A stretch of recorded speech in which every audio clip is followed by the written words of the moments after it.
अभी हम लोग जिस अध्याय में हैं उस अध्याय का नाम the role of the police है। और इस अध्याय को हम लोगों ने पिछली कक्षा में शुरू किया था और बात किया था कि पुलिस का कंसेप्ट क्या है, पुलिस का कार्य क्षेत्र क्या है। और अंतिम बिंदु जहां पर हम लोगों ने पिछली कक्षा में बात किया और अपने कक्षा को रोका था वो था hierarchy of the police force in India. यानी कि हम लोगों ने देखा था कि भारत में पुलिस पद जो है कैसे क्रमानुसार बटा हुआ है। अभी उसी के तहत हम लोग आगे बढ़ेंगे, उसी टॉपिक के अंदर हम लोग आगे बात करेंगे। पृष्ठ संख्या 176 से 177 पर आ रहे हैं पारस प्रकाशन के पुस्तक के अनुसार, जो कि आप लोगों को सामने स्मार्ट बोर्ड पर दिख रहा है और यह आप अपने पुस्तक में भी देख सकते हैं जो आपके पास है पारस प्रकाशन का पुस्तक। अब हम लोग बात करते हैं आगे की, इस कक्षा को आगे बढ़ाते हैं, इस कक्षा की शुरुआत करते हैं।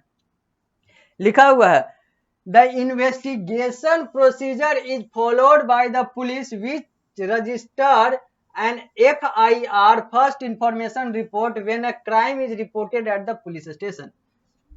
कहा जा रहा है कि जब भी, चूंकि हम लोगों ने पिछली कक्षा में अंतिम टॉपिक अंतिम बात यही की थी कि जब भी कोई क्राइम होता है, जब भी कोई जुर्म होता है, तो उसका रिपोर्ट जो है सबसे पहले जो है थाना में, लोकल थाना में किया जाता है, जिसको अंग्रेजी में पुलिस स्टेशन कहते हैं।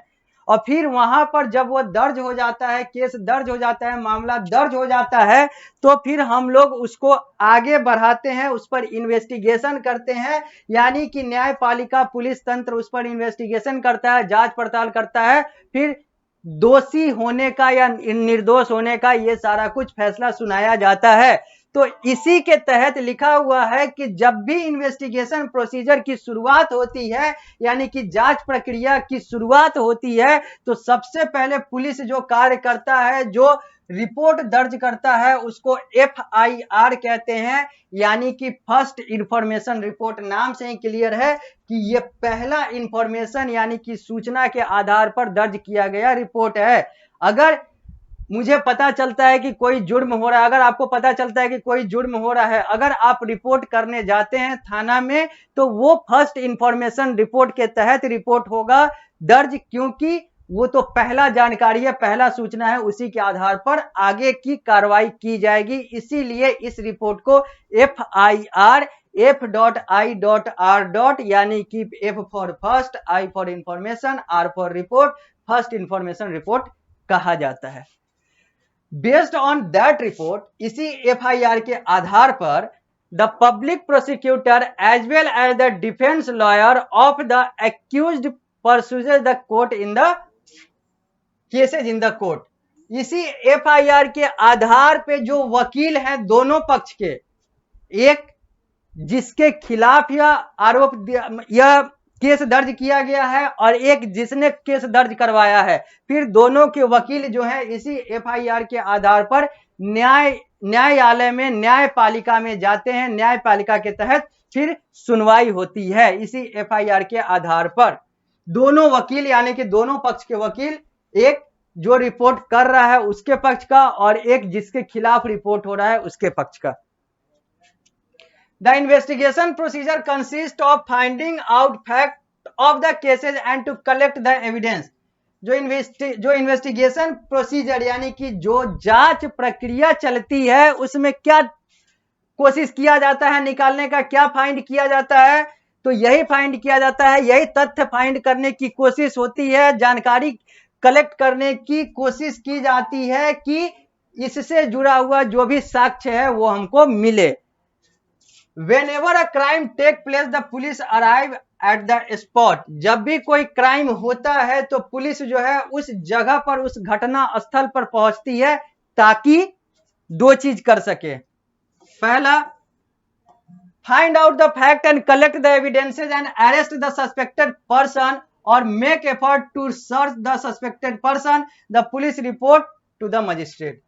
सबसे पहले तो पुलिस इसलिए वहां पर जाती है, घटनास्थल पर इसलिए जाती है ताकि वहां से साक्ष्य या फिर कोई भी फैक्ट, कोई भी तथ्य अगर मिलता है, कोई भी जानकारी मिलता है, तो उसको कलेक्ट कर सके, उसको निकाल सके, उसको रख सके, और जो भी सस्पेक्टेड पर्सन है, जो भी लगे, जिस पर भी शक हो कि यह दोषी हो सकता है, उसको पकड़े, और अगर वो लगता है कि दोषी है लेकिन यह यहाँ पर नहीं है तो उसको सर्च करने का कार्य भी यही पुलिस करती है। इसीलिए इसको स्पॉट पर जाना पड़ता है, और एक बार स्पॉट पर जाने के बाद वह इसको अपने मजिस्ट्रेट को रिपोर्ट करता है। यानी कि पुलिस सबसे पहले स्पॉट पर जाती है ताकि वहां से डेटा को, फैक्ट को कलेक्ट किया जाए, सस्पेक्टेड पर्सन को पकड़ा जाए या फिर खोजा जाए, और इस सारी चीजों का रिपोर्टिंग जो है ये पुलिस वाले मजिस्ट्रेट को करते हैं। दूसरा क्यों जाते हैं, तो it is not the duty of the police to declare a person as a guilty, it is the court that decide who is guilty.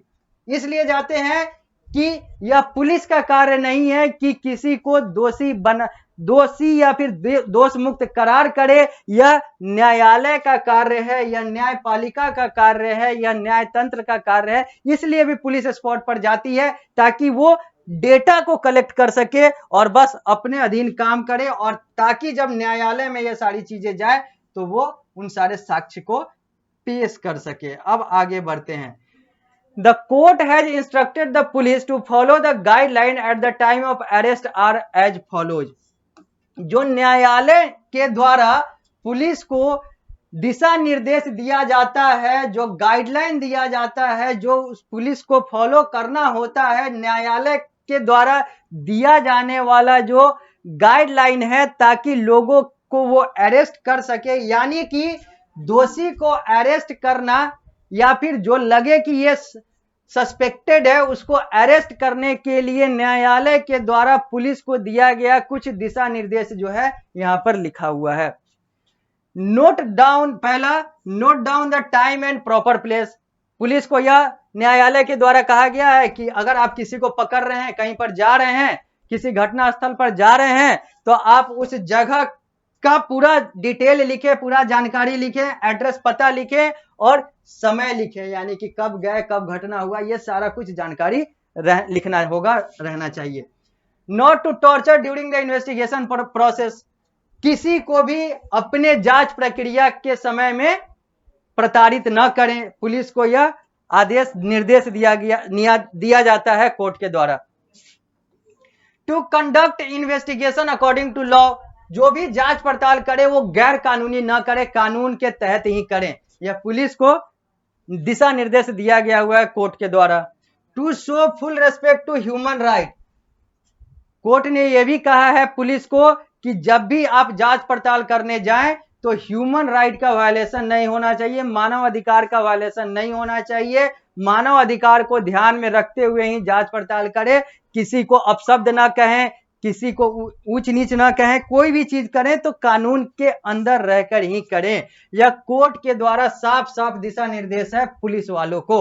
अब यह अलग बात है, यह अलग सच्चाई है कि यह दिशा निर्देश जो है यह कागज तक ही रह जाता है। वास्तविकता में पुलिस जो है किस तरीके से कार्य करती है यह हम लोगों से छिपा हुआ है नहीं, हमारे समाज से छिपा हुआ है नहीं। इसीलिए आज पुलिस को लोग अपशब्द कहते हैं। हमारा समाज जो है पुलिस तंत्र पर उतना भरोसा नहीं करता है, क्योंकि पुलिस तंत्र जो है जिस आदर्श के आधार पर बनी थी उस आदर्श के आधार पर कार्य करती हुई नहीं दिखती है। अधिकांश नहीं दिखते हैं, ये नहीं कि सारे लोग वैसे ही हैं, लेकिन हाँ अधिकांश नहीं दिखते हैं।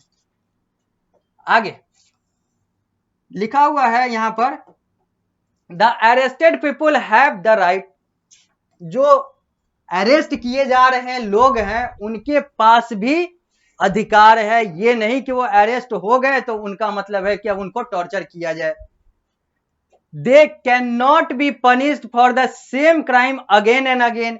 एक ही जुर्म के लिए, एक ही गुनाह के लिए एक व्यक्ति को बार बार लगातार जो है पनिश न करने का प्रावधान भारतीय संविधान के द्वारा दिया गया है। The arrested people have right to engage their lawyer for their protection. जो भी, जिसको भी हिरासत में लिया जाता है उसके पास भी भारतीय संविधान के द्वारा, भारतीय कानून तंत्र के द्वारा, भारतीय न्यायपालिका के द्वारा यह अधिकार दिया गया हुआ है कि वो भी अपना वकील, अधिवक्ता ला सकता है, लाएगा, और वह अपने लिए उस वकील, उस अधिवक्ता से अपने लिए जो है वो लड़ाई लड़ेगा, अपने आप को दोष मुक्त करवाएगा या फिर अपने आप को रिहा करवाएगा। यानी कि जो लोग अरेस्ट हैं उनको भी वकील रखने का, अधिवक्ता रखने का अधिकार जो है भारतीय संविधान के द्वारा दिया गया है।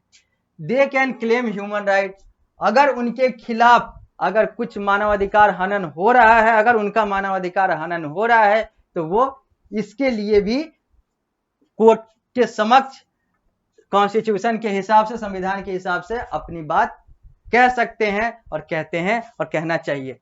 अब बात करते हैं FIR का, फर्स्ट इंफॉर्मेशन रिपोर्ट का, जो कि हम लोगों ने पहले ही देखा था इसका कंसेप्ट। अब यहाँ पर FIR के बारे में हम लोग को देखना है, मैं आपको बताऊंगा।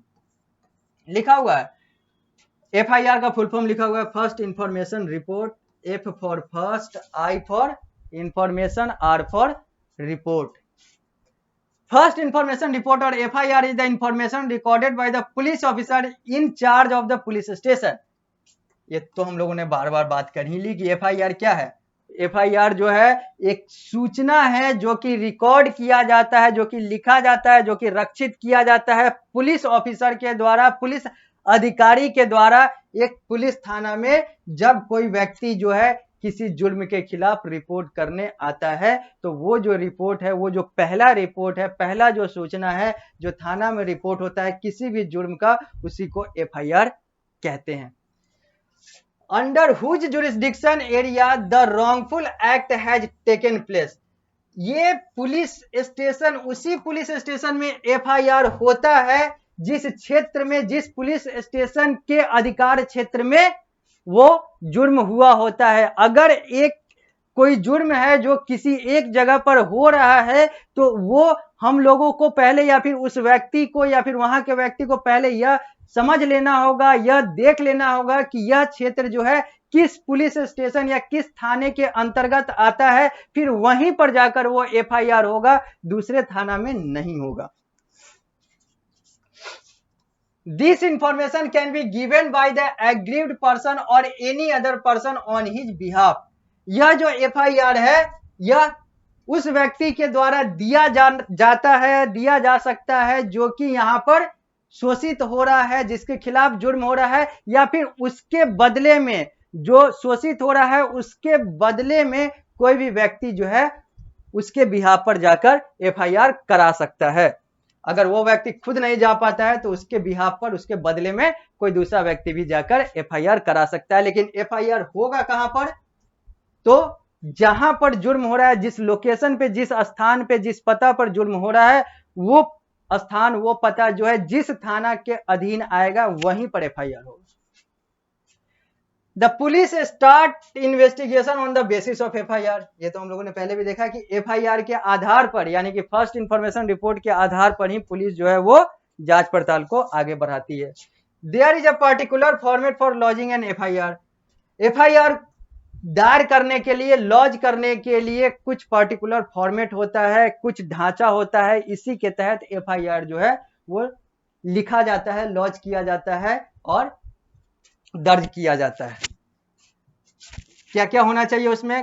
कंप्लेंट्स फुल नेम, जो मतलब वहां पर अपना FIR दर्ज कर रहा है उसका नाम, जिसके खिलाफ दर्ज हो रहा है उसका नाम, पूरा नाम, पोस्टल एड्रेस यानी कि पता पिन कोड के साथ, true fact related to the incident, जो भी घटना हुआ है उससे जुड़ा हुआ सच्चा तथ्य, identity, name and description of the person involve in the crime, और उन सारे व्यक्तियों का भी पहचान, नाम, और जो भी डिस्क्रिप्शन है, जो भी उसके विस्तार के बारे में, जो भी उसके बारे में पता है, जो भी उसका हाव भाव या फिर जो भी अगर पता है, उन सारे चीजों के बारे में डिस्क्राइब करके, यानी कि संक्षिप्त रूप से या फिर विस्तृत रूप से यहां पर बताना है जो भी उस क्रिमिनल एक्टिविटी में इन्वॉल्व है। यानी कि जो कंप्लेन करने जा रहा है उसका पूरा नाम, उसका पोस्टल एड्रेस, उसका पिन कोड, उस घटना से जुड़ा हुआ सच्चा तथ्य, और जिसने क्राइम किया है उसका पहचान, उसका नाम, और उससे जुड़ा हुआ अदर डिस्क्रिप्शन अगर पता है तो। अगर नाम पता नहीं है, आइडेंटिटी पता नहीं है, तो डिस्क्रिप्शन में ही हुलिया वगैरह ये सारा कुछ, या फिर उससे जुड़ा हुआ बहुत सारा चीज जो भी आपको पता है वो आप लिखवा सकते हैं। ये FIR के फॉर्मेट में आता है। Date, place and time of the occurrence of the crime, जब जुर्म हुआ उस समय का जब जुर्म हुआ उसका समय, उसका स्थान और उसकी तिथि, ये एफआईआर में नोट डाउन करना होता है, करवाना होता है। आई विटनेस इफ पॉसिबल, अगर कोई चश्मदीद गवाह है तो उसका नाम, उसका ये सारा कुछ, अगर नहीं है तो कोई बात नहीं है, अगर है भी तो बहुत सारे लोग जो है वो गवाह नहीं बनना चाहते हैं, तो कोई बात नहीं है, लेकिन बाकी चीजें तो होनी चाहिए, बाकी सारी चीजें होनी चाहिए। आई विटनेस अगर पॉसिबल है तो, अगर संभव है तो। आगे ये तो था एक एफआईआर में ये मुख्य चीजें होनी चाहिए। आगे, if the officer in charge refuses to record the FIR, it can be written to the superintendent of police if satisfied and instruct the concerned officer to register the FIR and investigate the case। अगर जो officer in charge, अगर आप किसी थाने में जाते हैं और अगर आपका एफआईआर दर्ज हो जाता है तो बहुत अच्छी बात है, अगर नहीं होता है तो इस एफआईआर को सुपरिटेंडेंट ऑफ पुलिस यानी कि एसपी तक भेजा जा सकता है, उसको लिखा जा सकता है, उसको दिया जा सकता है, और एसपी के ऑर्डर से, एसपी के इंस्ट्रक्शन से, अगर एसपी सेटिस्फाइड हो जाता है आपके एफआईआर से, तो एसपी के इंस्ट्रक्शन से फिर उस एफआईआर को दर्ज किया जाएगा उसी थाने में जहां से आपका जो केस है वो एफआईआर जो है वो रिफ्यूज कर दिया गया था। यानी कि एफआईआर दर्ज करने के लिए थाने में जाएं, अगर थाने वाला दर्ज कर ले तो बहुत अच्छी बात है, अगर ना करे तो उसको कहां पर ले जाएं, सुपरिटेंडेंट ऑफ पुलिस एसपी के पास ले जाएं, और एसपी अगर सेटिस्फाइड हो जाते हैं तो फिर वो इंस्ट्रक्ट करेंगे, आदेश देंगे उसी थाने वाले को कि तुम आप ये दर्ज करो FIR. After the trial in the court the accused is punished by the court.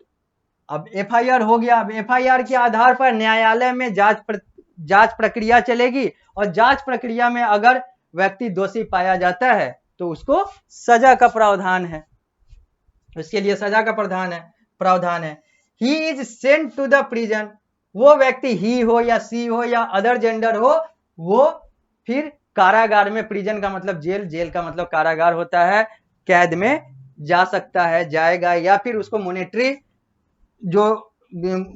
जो लॉस होता है वो करना होता है, यानी कि उसको जुर्माना भरना पड़ता है, या फिर दोनों करना होता है, यानी कि कारागार में भी जाना होता है, प्रिजन में भी जाना होता है, जेल में भी जाना होता है, और जुर्माना भी भरना होता है, जैसी सजा वैसा प्रावधान। The prison again fall under the police administration, ये जो प्रिजन है यानी कि ये जो जेल का कंसेप्ट है, जो कारागार का कंसेप्ट है, ये भी पुलिस एडमिनिस्ट्रेशन यानी कि पुलिस प्रशासन के अंतर्गत ही आता है।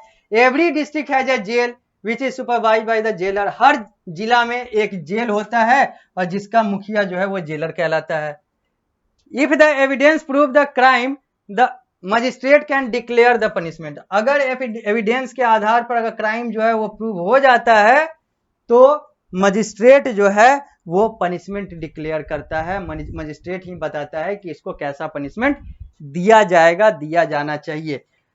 इस कक्षा में अभी हम लोग यहीं पर रुकेंगे, जब हम लोग अगली कक्षा में आएंगे तो इस अध्याय को यहीं से आगे बढ़ाएंगे, और पीएसबीआई के पाठ्यक्रम और पारस प्रकाशन के पुस्तक के अनुसार इस अध्याय में आने वाले आगे की वो सारी चीजों की बात करेंगे जो कि हम लोगों को करना है, जो कि हम लोग को देखना है, जैसे कि द पब्लिक प्रोसिक्यूटर कौन होते हैं, और भी कौन कौन सी चीजें हैं जो हम लोग को देखनी है। तो इस कक्षा में इतना ही, मिलते हैं हम लोग अगली कक्षा में, तो इस अध्याय को यहीं से आगे बढ़ाएंगे।